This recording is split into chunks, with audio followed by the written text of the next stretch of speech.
Hello everyone, I'm Sarah. Welcome to my channel, Travel for Every Budget. Today we're going to talk about Greece and my favorite tips for you to maximize your next Greek vacation. I have been to Greece on 2 different trips and it has sparked my desire to see all the islands in the Mediterranean. Before my first trip to Greece, I thought Greece was completely out of my budget. I suppose celebrities and yachts gave me that impression. But after I researched, I realized that Greece is very affordable and can actually be one of the cheapest vacation destinations in Europe. So I'll provide one of my best tips for airline prices to Europe and the ultimate tip to help you really maximize your next Greece trip. Let's start with getting to Europe. I read this tip years ago and I have used it for multiple destinations since. And that tip is simply this: get to Europe as cheaply as possible and then go on to your destination from there. And you can do that flight, train, ferry, whatever works out best for your schedule and your budget.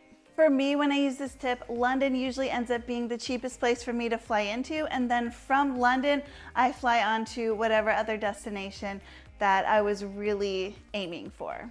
But when searching for flights, there are a few considerations worth noting. The airline and what is actually considered the low price isn't always the low price, and you have to research what's actually included with that amount. This is one of the most frustrating parts of searching for plane ticket prices, at least in my opinion. If we look at an example with Norse Atlantic Airways and Virgin Atlantic, we can kind of see what I mean. So if we're looking at this particular non-stop flight to London, we will see that Norse is showing as the cheapest option. But when you go to buy your ticket, you'll find that Norse has multiple economy levels. And so the base ticket price does not include food for that 8-hour trip, and it does not include a carry-on. So you're only left with a personal item. Now for some of you, maybe you fly super light and you don't care about the food part. You don't mind taking your own food, sorting it out yourself, or just maybe not eating for 8 hours. That's completely fine. For me, I like to have a carry-on and a personal item, and I don't really want to have to think about the food. So once you pick the Norse Atlantic economy ticket that includes the carry-on and the food, you will find that ticket is actually more expensive than the Virgin Atlantic ticket, which already includes the carry-on and the food. So depending on the type of traveler that you are, the Virgin Atlantic ticket is going to be the better option, and it is still a really good deal getting to Europe. So once the main ticket is booked, this is kind of an obvious consideration, but it's worth mentioning because sometimes we get distracted. And that is simply this: if you are flying into London, for example, and you are flying into London Heathrow, you need to make sure, if you're gonna fly out the same day to your destination, that you are booking from London Heathrow. London has a ton of airports and it's very easy to end up booking from a different airport that is maybe an hour or 2 away. So to avoid this, be sure when you're searching that you are searching from the airport that you were flying into. As an example, for my first trip to Greece, I booked my one-way ticket to London because the part of the US that I'm in, it's very easy for me to get one-way flights to Europe. So I booked my one-way ticket, it was to London, and it was, I think, $500 or less, which is what I usually go for. And then from there, I booked my round trip ticket to Athens, and then from Athens I had a round trip ticket to Santorini. And I organized it in such a way that I had a day and a half in Athens, 4 days in Santorini, and then a couple of days in London at the tail end of my trip. In total, with baggage fees and everything, I paid somewhere around $700 for all of my flights, which may or may not sound like a great deal to you, but at the time, if I was to search Orlando to Athens, I was seeing $1,100 for a ticket, which that's not for me. Another tip for saving money, which I used on my second Greece trip, is just to be flexible with your destinations. So on my return to the Mediterranean, I knew I was open to any island because the only island I had seen up to that point was Santorini. So once my flight to Europe was booked, which again ended up being to London, I began to search for different itinerary options that would really maximize my experience. The itinerary that I ended up with was a one-way ticket from London to Mykonos, a round-trip ferry from Mykonos to Tinos, then a one-way ticket from Mykonos to Cyprus, and a one-way plane ticket from Cyprus to London. And again, all of the flights and the ferries ended up being, I think, just over $700. The nice thing about using this method is you can actually save more money, and if you're maybe indecisive about where you want to go, it can actually help narrow down your options as well. So while I was open to any options in the Mediterranean, since I was looking for the best price and flight schedule, it really helped me narrow down my options, keeping it very budget friendly. So I tend to look for one-way or round-trip non-stop flights. And even if it costs $50 more, I think it's worth it than having a layover and wasting time in a destination that wasn't really my intention of visiting. Now that we've talked about strategies to get cheaper flights to and around Europe, let's talk about 3 reasons why this next tip is my favorite way to really maximize your Greece trip. Shoulder seasons. Shoulder seasons are my favorite time to travel to any destination, but especially Greece. If you aren't familiar with shoulder seasons, they are just the months before and after high season. For Greece, that is April, May, September, October, with high season being July and August especially, as well as June. So let's go over the reasons why I believe the shoulder season is the best time to visit Greece. All right, the first reason is completely subjective, but it's the weather. The weather in Greece during these months tends to be cooler in the mornings and the evenings, but it warms up during the day. This makes it so enjoyable to explore and be outside, whether you're relaxing or walking around. While I do remember some rainy moments during my trips, they didn't last long and they were really insignificant in terms of my total trip experience. Now let's talk about the sea, especially if you're interested in swimming. Okay, as someone who lives in a hot climate, I actually don't consider the Mediterranean Sea, where majority of the Greek islands sit, to be pleasant temperatures for swimming. Now, of course, this is subjective. You might be from a cold weather place and not mind the temperatures at all.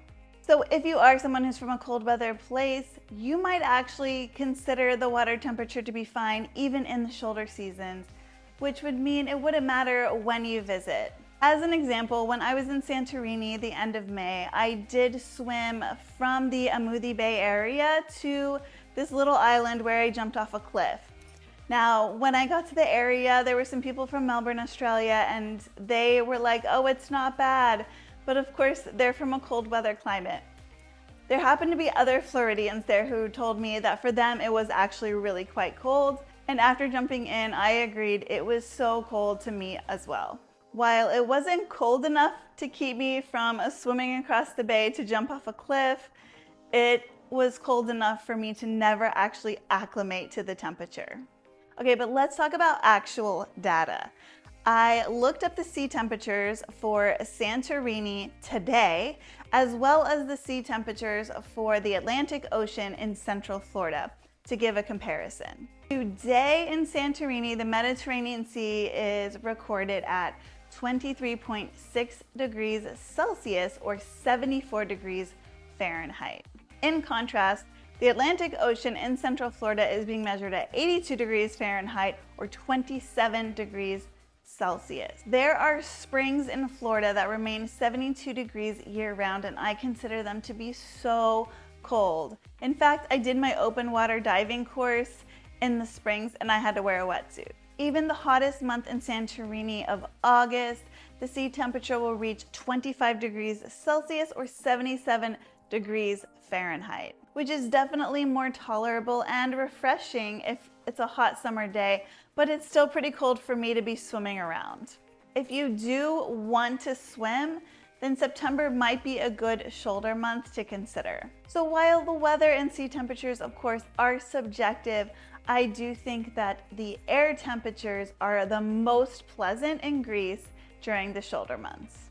second reason I love shoulder seasons applies to all destinations, especially Greece, and that is less crowds. Santorini is estimated to get about 2 million visitors per year, but they only have about 15,000 residents. While the end of May did have tourists around in Santorini, I knew just based on observation of the hundreds of empty lounge chairs on the beach that it was about to get a lot more crowded. When in Santorini, there was a restaurant I went to every day for breakfast, and I met the owner, this sweet Greek man who comes from around April and leaves October or November every single year, and then he goes back to Athens and learns languages. He has learned 11 languages as of when I met him. So that is just to give you an idea of the overall tourist season and just how quiet it would be in Santorini if you did go in the winter, which you might prefer. So while there were tourists in Santorini, and as you can see, I shared a sunset with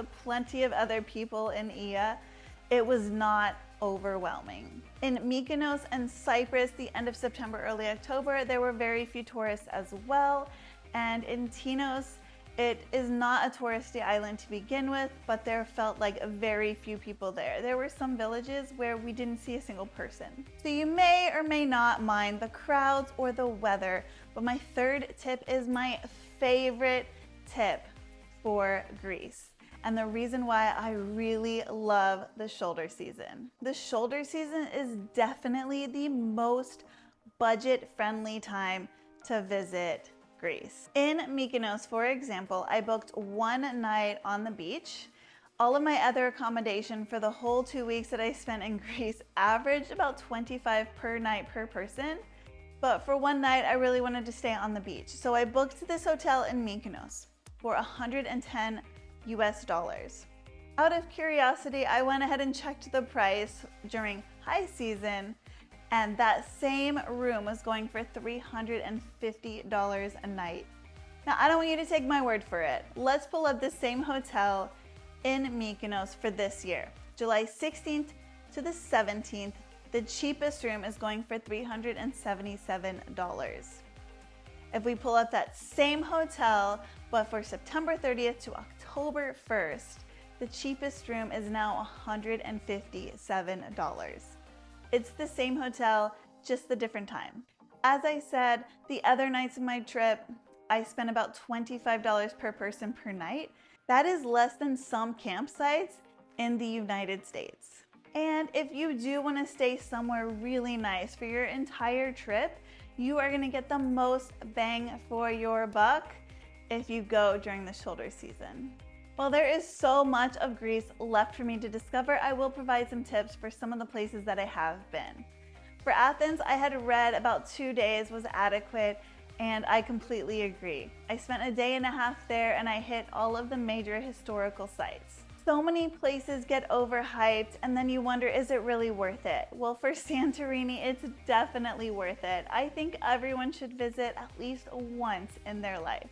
I had gone with a friend, so I stayed in the southern part of Santorini, but if you're going with your significant other, definitely stay in Ia for the romantic Santorini vibes. Mykonos is known as a party island, and I'm not really a party girl, but I went end of September and the party seemed to have died down, which is the perfect time for me. It's an easy island to add to your itinerary because it is so popular and easy to get to. Take a day trip to Delos, visit the cute farm where I had the best halva, and explore the many beautiful beaches in Mykonos. Tinos is only a 30-minute ferry ride away from Mykonos, and I absolutely loved Tinos. Explore the island, get lost in a village or two, hit up one of the few surf beaches in all of Greece, which was completely flat when I was there, and chase the magical Greek sunsets. Tinos won my heart and has me hungry for more of the lesser visited islands.